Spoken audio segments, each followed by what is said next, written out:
Estamos caminando por la plazuela de Santo Domingo. ¿Por qué lleva ese nombre? Lleva ese nombre en honor a la orden de Santo Domingo de Guzmán, que fueron los frailes que fundaron el Portacelli. En el centro de la plaza veo que hay una inscripción con fechas importantes en la historia de San Germán. Ese fue un proyecto que se hizo aquí en Puerto Rico, un río y dos siglos,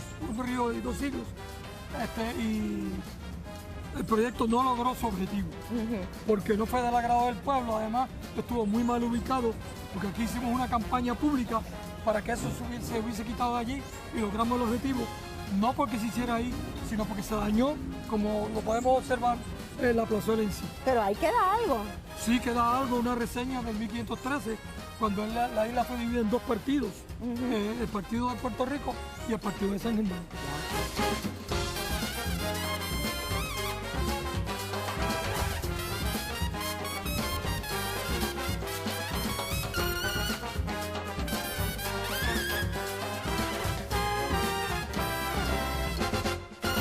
El nombre de esta capilla, que es ícono de la ciudad de San Germán, se pronuncia de diferentes maneras. Acá en San Germán hemos escuchado tres diferentes versiones. Ustedes, que son los administradores del museo en sí, ¿cómo lo pronuncian? Nosotros decimos Portacelli porque es en latín, y ese era el lenguaje que usaba la Iglesia Católica para ese tiempo.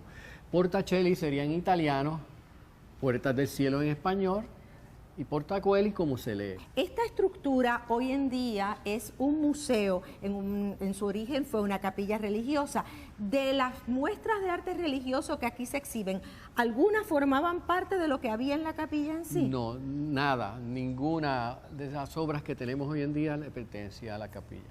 Y el público que visita el museo capilla, ¿de dónde viene? ¿De dónde viene? ¿Mayormente son puertorriqueños? No, de todas partes del mundo, quiero decir. De Rusia, de Japón, de Checoslovaquia, de Inglaterra, de todas partes del mundo. Hasta chinos han venido acá. Mantener la estructura ha sido muy difícil porque al ubicarse sobre una loma, los cimientos son particularmente frágiles. Y ya desde el siglo XIX, principios del siglo XIX, se estaban levantando fondos para darle mantenimiento a la estructura. ¿Todavía se está dando mantenimiento a la estructura? Sí, eso es así. Hace alrededor de una semana o 2 semanas terminamos de pintarla, los alrededores nuevamente de color blanco, de cal blanca, porque ese era el color que la iglesia anteriormente, siempre en los años antiguos, eran los colores de las capillas y las iglesias en Puerto Rico. Sin embargo, hay muchos que echan de menos aquel avejentamiento que se veía en el muro, con el hollín,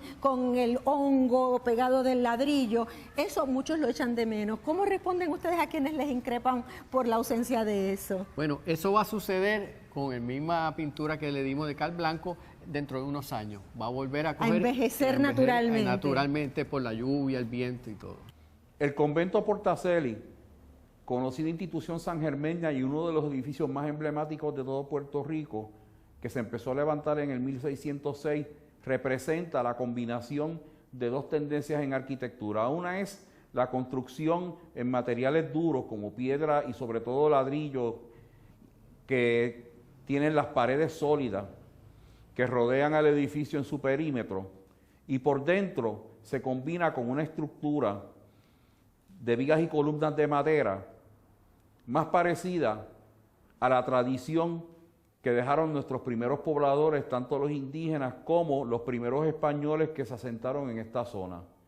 Con esa combinación de materiales, Portacelli representa un ejemplo todavía no muy ponderado de lo que es la arquitectura de misiones que se generalizó por América durante los 200 primeros años de la llegada de España a este hemisferio. Tradicionales casi todos de la tierra, como árboles nativos en las columnas y vigas, y el uso de la tabla de palma como plafón, si bien la teja que tradicionalmente se hacía en Puerto Rico ha tenido que ser importada para la última restauración, pero sigue las líneas de la teja que históricamente se fabricaba para cubrir techos y de los cuales quedan algunos ejemplos en esta zona todavía.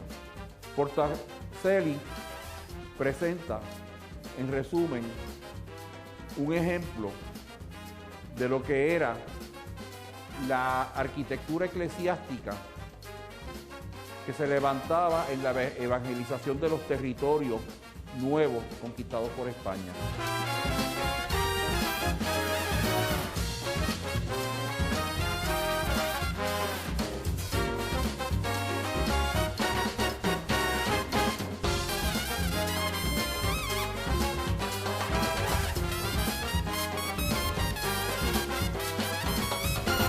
En San Germán hay muchas residencias históricas que han logrado preservarse y que muestran el desarrollo del pueblo. Un ejemplo es la residencia Morales, que queda precisamente frente a la iglesia de Portacoeli, como le llaman los sangermeños. Esta muestra la influencia de la arquitectura norteamericana en la arquitectura puertorriqueña. Esta casa lleva el apellido de la familia. Sí. ¿Desde cuándo está en poder de los Morales?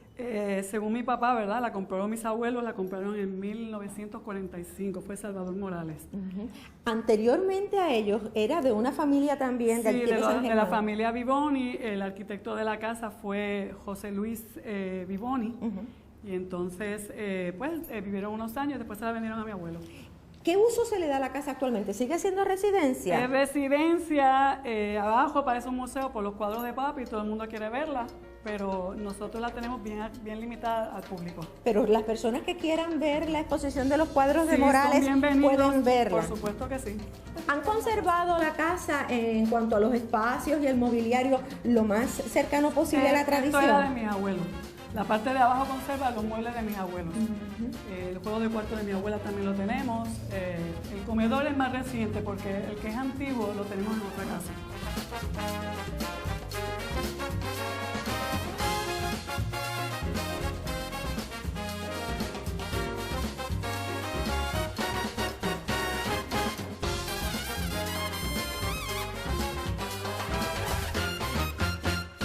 Los cascos urbanos antiguos confrontan múltiples retos, entre ellos la pérdida de población, el deterioro de las estructuras históricas, la pérdida de comercio. ¿Cómo está enfrentando San Germán esa realidad? Pues, Johanna, nuestro alcalde desde el comienzo de su gestión hace 12 años estableció un proyecto que le hemos llamado el proyecto de revitalización del casco urbano, que incluye, entre otras cosas, incentivos en patentes municipales a través de la legislatura municipal para incentivar a la gente que quiere repoblar el casco urbano, ya sea en vivienda como en comercios. Y ha sido, gracias a Dios, un éxito. Hay algunas estructuras en manos privadas que están muy bien cuidadas y conservadas, pero eso indudablemente cuesta mucho dinero y para muchas familias de aquí de San Germán eso resulta oneroso.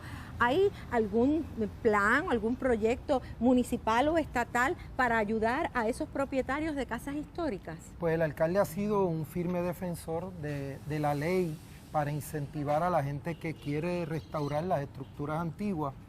El problema que hemos tenido básicamente en San Germán es que muchas de estas estructuras vienen de sucesión de herederos de muchas décadas. Eso sí, siempre el municipio, junto con el Instituto de Cultura, les brinda ayuda a los que han querido restaurarlas, como estas que ves. En la calle Luna, que en está la calle. preciosa. Sí, ya tenemos varios inversionistas de Estados Unidos, artistas que han venido.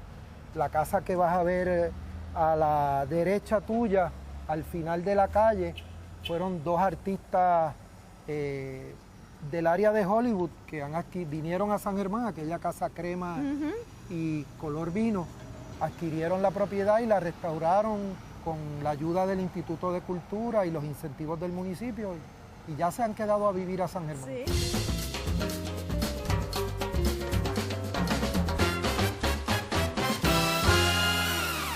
Los cascos urbanos son espacios de progreso de nuestros pueblos que nos cuentan su historia a través de sus estructuras, sus habitantes y su arquitectura.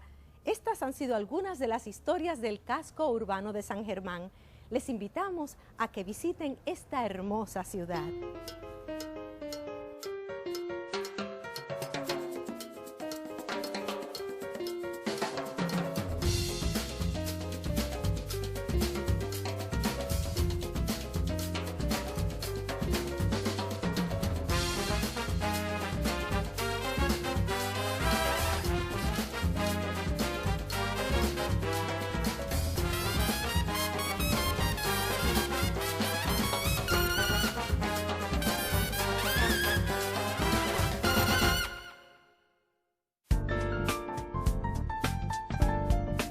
La Fundación Puertorriqueña de las Humanidades y la National Endowment for the Humanities presentó este programa.